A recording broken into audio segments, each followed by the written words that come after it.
नमस्कार दोस्तों। देश में कोरोना संक्रमण के मामले लगातार बढ़ते जा रहे हैं। पिछले 24 घंटों में यह ग्राफ 1.25 लाख से ऊपर निकल चुका है और ये एक दिन में आए अब तक के सबसे ज़्यादा मामले हैं। कोरोना की पहली लहर के दौरान सितंबर में जितने मामले आए थे ये उससे कहीं ज़्यादा हैं।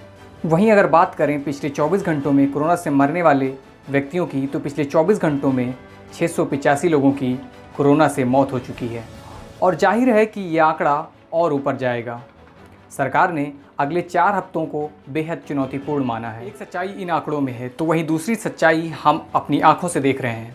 प्रधानमंत्री मोदी एक तरफ तो कोरोना महामारी पर चिंता व्यक्त कर रहे हैं और लगातार देश के मुख्यमंत्रियों से चर्चा कर रहे हैं, लेकिन वहीं दूसरी तरफ प्रधानमंत्री मोदी ही और हमारे देश के गृह मंत्री जब चुनावी रैलियों में जाते हैं तो कोरोना का ये खतरा भूल जाते हैं। उन्हें देखकर ऐसा लगता ही नहीं है कि कोरोना का कोई खतरा भी है। हाईकोर्ट का कहना है कि अगर आप अपनी निजी कार में सफ़र कर रहे हैं तो भी मास्क पहनना अनिवार्य है, भले ही आप अकेले क्यों ना हो।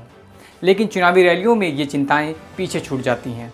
नेताजी कोरोना की सारी गाइडलाइंस को तोड़ते हुए बिना मास्क के बेधड़क घूमते रहते हैं, लेकिन अगर कोई आम आदमी सड़क पर बिना मास्क के मिले तो पुलिस उससे लाठी और डंडों से बात करती है। इन घटनाओं को देखकर ऐसा लगता है कि कोरोना के नाम पर सरकार को एक ऐसा हथियार मिल गया है जिसको वो अपने मन मुताबिक इस्तेमाल कर रही है। कोरोना के नाम पर आखिर ये दोहरा मापदंड क्यों? आखिर सरकारें क्यों कोरोना की बंदिशें अपने अपने तरीकों से इस्तेमाल कर रही हैं? जो डर आम जनता को दिखाया जा रहा है वो चुनावी रैलियों से गायब क्यों है? वो सिर्फ शिक्षण संस्थानों में ही क्यों दिखाई देता है? आइए कुछ उदाहरणों से समझते हैं। सबसे पहले बात करते हैं मध्य प्रदेश से आए एक वीडियो की। वीडियो अब तक आप तक भी पहुंच चुका होगा। वीडियो में 2 पुलिस वाले सड़क पर एक शख्स को बुरी तरह से पीट रहे हैं, उसे पकड़ने की कोशिश कर रहे हैं। वीडियो में एक बच्चा भी दिख रहा है जो अपने पिता को छोड़ने की गुहार लगा रहा है। इंदौर के फिरोज गांधी नगर चौराहे की ये घटना है। पुलिस ने जिस व्यक्ति को पीटा वह एक ऑटो ड्राइवर है, कृष्णा कुंजीर नाम है उसका, और पिटाई इस वजह से की गई कि उस व्यक्ति ने ठीक से मास्क नहीं पहना था। इस जुर्म में पुलिस वाले उसे थाने ले जाना चाह रहे थे और वो जा नहीं रहा था, इसलिए पीट दिया। अब अपने बचाव में पुलिस क्या कह रही है वो भी सुन लीजिए। इंदौर में कोरोना स्प्रेड हो रहा है और अस्पतालों की स्थिति है तो लोगों को मास्क पहनने के लिए लगातार इंसिस्ट किया जा रहा है। इवन कि जो लोग मास्क नहीं पहन रहे हैं उन पे स्पॉट फाइन और उन पे 151 की कार्रवाई भी की जा रही है। इसी को रखते हुए पुलिस जो है परदेसीपुरा की पुलिस जो है इसमें कर रही थी रोको टोको अभियान के तहत, और इसमें जो एक आदमी है ये आपराधिक प्रवृत्ति का है। इसके जो है 2 मामले इस पे कायम है, एक तो चाकूबाजी का और दूसरा जो है अवैध वसूली का। इसके अलावा ये स्मैक पीने का आदी है। जब पुलिस ने इसको रोका तो इसने पुलिस वालों के साथ हुज्जत करी, उनके साथ मारपीट करने की कोशिश करी, तो फिर ये घटना हुई। जिसने भी वीडियो बनाया उसका प्रथम पार्ट इसने काट दिया और दूसरा पार्ट जो है इसको वायरल कर रहे हैं ताकि पुलिस की छवि नेगेटिव रूप से जनता के सामने जाए। हालांकि ये कहीं से भी उचित नहीं है कि कोई भी पुलिसकर्मी जो है आम जनता के साथ में इस तरह का बर्ताव करे, तो भी इसलिए इनको सस्पेंड करके और एसपी ऑफिस अटैच किया गया है और इसमें जो सीएसपी परदेसीपुरा है इनको प्राथमिक जांच सौंपी गई है। जो भी जांच में तथ्य आएंगे उसके अनुसार विधि अनुरूप कार्रवाई की जाएगी। अगर मास्क ठीक से नहीं पहना था तो कौन सा कानून कहता है कि इस तरह से सड़क पर गिरा कर किसी को पीट दिया जाए?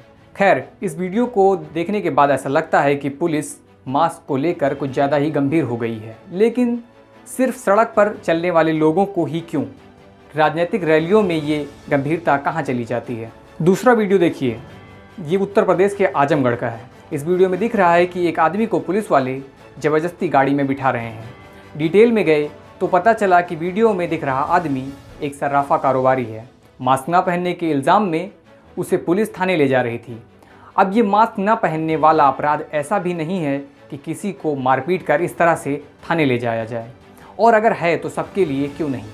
और अगर मान भी लें कि ये यूपी के सीएम मास्क और कोरोना को लेकर बहुत ही गंभीर हैं, तो ये गंभीरता तब क्यों नहीं दिखती जब उनकी चुनावी रैलियों में, रोड शो में हज़ारों की संख्या में भीड़ इकट्ठा होती है। पश्चिम बंगाल और अन्य राज्यों में हमने उनकी कई चुनावी रैलियां देखी हैं जहां पर कोरोना गाइडलाइन की धज्जियां उड़ती नजर आती हैं। और भी राज्य की बात करें तो कांग्रेस शासित राजस्थान में उपचुनाव के दौरान मुख्यमंत्री अशोक गहलोत खूब रैलियां कर रहे थे। कुछ फ़ोटो उनके ही ट्विटर अकाउंट पे मौजूद हैं जिनमें बिना मास्क के भीड़ जुटी हुई है। उत्तराखंड में कुंभ चल रहा है।